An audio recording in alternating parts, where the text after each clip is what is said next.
Okay, so we're in the car and we're headed to our first stop, which is the Boulevard City.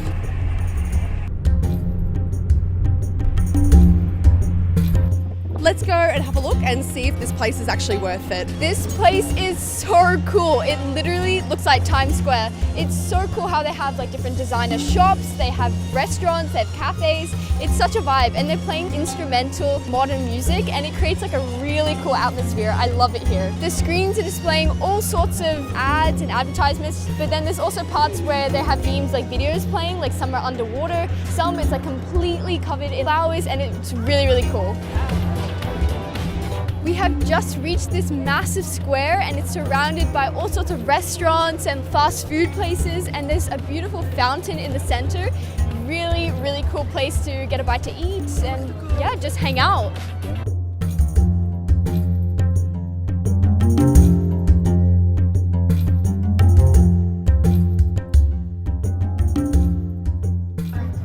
Riyadh is such a vibe. Everything is like happening. There's so much entertainment in the city, and people seem to really know how to have fun.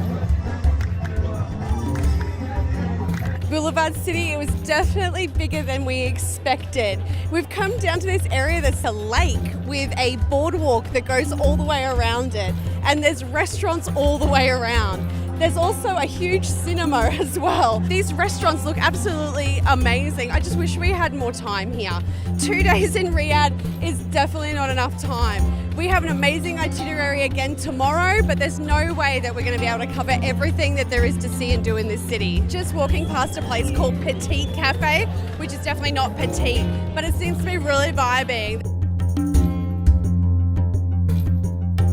Just about to leave, but then we turned another corner and we saw there's a whole another square to explore, and it's not one of the small squares, it's like massive, and it like continues on and on. There's lots more shops, there's something called Boulevard Studio, and then there's a massive fountain in the middle of the square, and there's some go-karting I can see. There's just so much entertainment here, and it goes on forever and ever. You could definitely have a whole day out here if you wanted.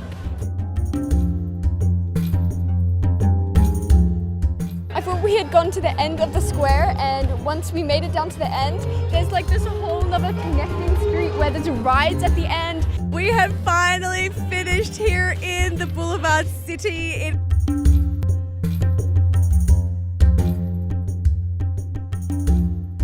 I've just been tasting the vine leaves, and they're absolutely delicious. Normally they just come by themselves, but these come in some kind of garlic sauce, and they also have some stewed lamb in there that's really tender and tasty. So yeah, it's really yummy.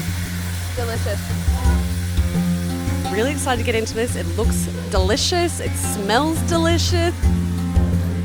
All right, let's get into it. Really yummy food. I really like the chicken. It's always nice to have a roast chicken.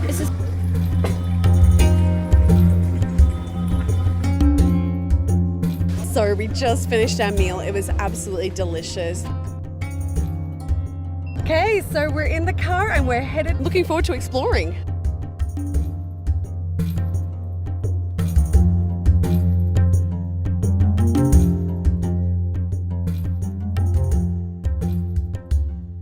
First thing I noticed is how picture perfect this looks. The render on the outside of the buildings look just...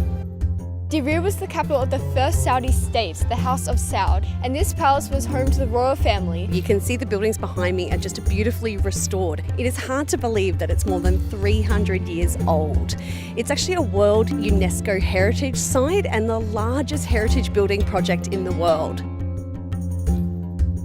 Here you can actually see like the exposed original mud brick, and you can see it's got grass and stone. It looks really cool here. A lot of the places it's all like patched up and like looks really perfect, so it's actually quite interesting to actually see the original mud bricks.